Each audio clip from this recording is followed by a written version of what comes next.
Pasonko and come WhatsApp rate go share me ever to my GHSO. Every edu semi the trending issue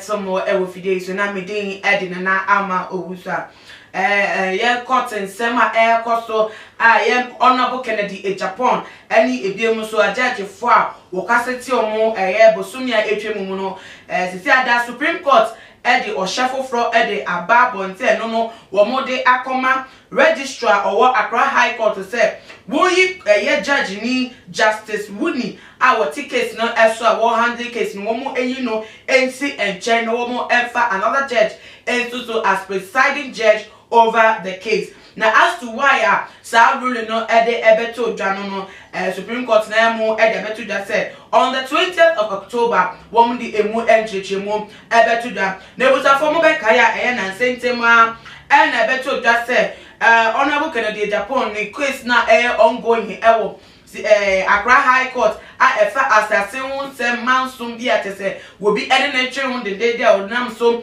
ebetna ne channel so ewo net 2 ekasa judge for eni nyansa tese wo mo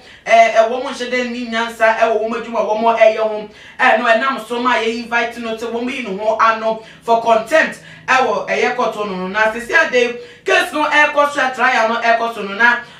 honorable no lawyer for ehu ne say judge ni no say na wodi ensem na as the ensem no for so personal amate say won ma atnete na ekwan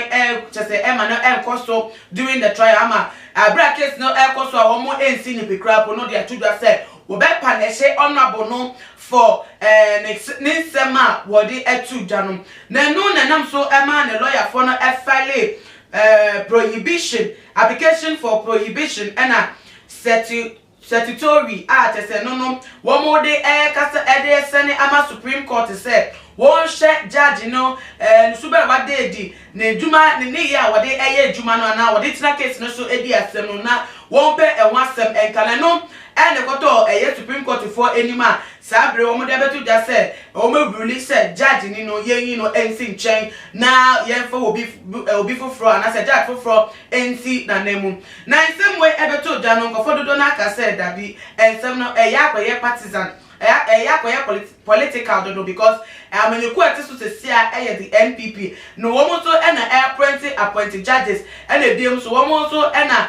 to me ekro wo no nti say omumu nipa honorable Kennedy Japan nya asem na court asem no so ana say judge ni ti asem so no woka eba ne sen e no timi nya kokudo e letter de come Supreme Court say judge ni no asem no ka ye nke wi ama sentence kra maye no or this letter come Supreme Court say won yi no ensi nchen na won fa judge fufo e make na asem no e ma no na ebiem kra proceedings a edikai akonia no ye ntwemu efi ona fufo no beba no so en case na asem no ka koye say kululu bi koso e wo asem no bi muso ne se si ade the we akete ni asane te se etifa sakra ni mu adade no wan sha na Supreme Court here wabemu any ruling o dia betu da say ye yi judge ni ensi nchen Justice Woodney no ye yi ni nchen na registrar no ever another judge in case no so na no case no foolishness na ebe ya no obewu ani na say o china say na case no adane foolish case that say ye ndi echire ebi na so ni niam no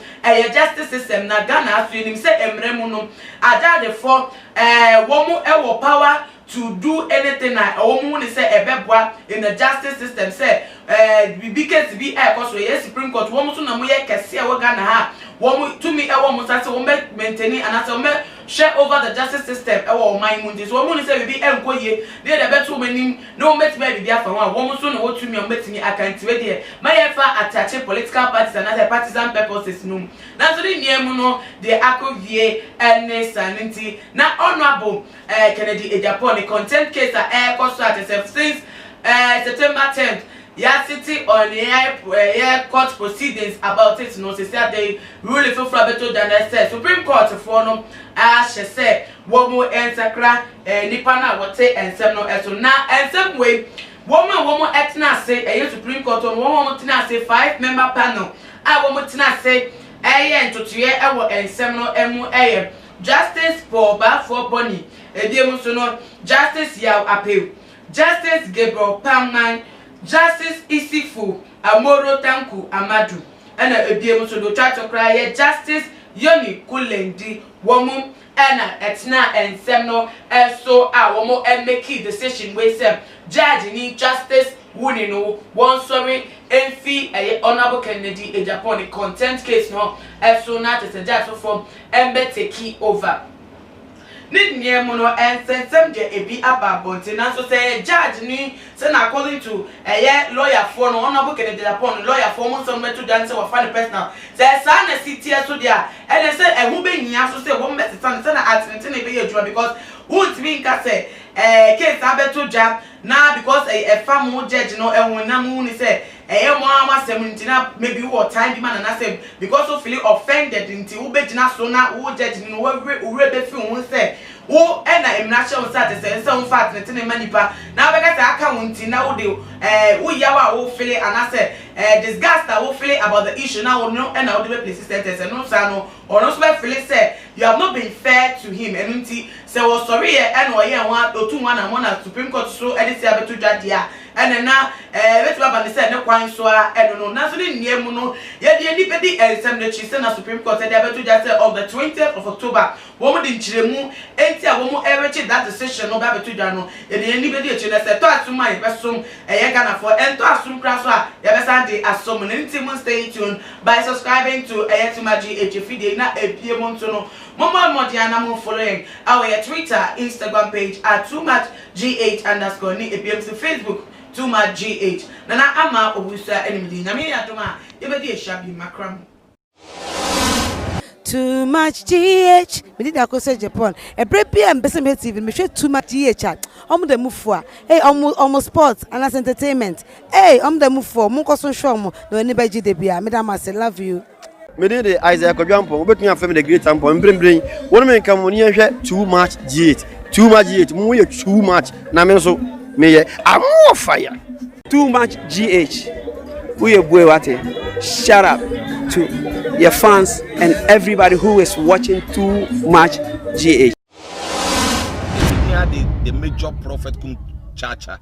On say me catch was say bomoden na hwe Too Much GH. On say me kan ye nyane bonne pa na kase pe wo wi ase ya asonde asonde nti na Adam wo hu nyame ye no nyam no wo hu ne ma bi a wo hwehwehwehwe e wo other place ne ade kat won na bomoden na be hwe Too Much GH be hwe na subscribe bomoden o be hwe pe na wa ye subscribe o subscribe subscribe na subscribe na o subscribe a na ubenya ne yama papa a wo pe ahwe nyame hira na ura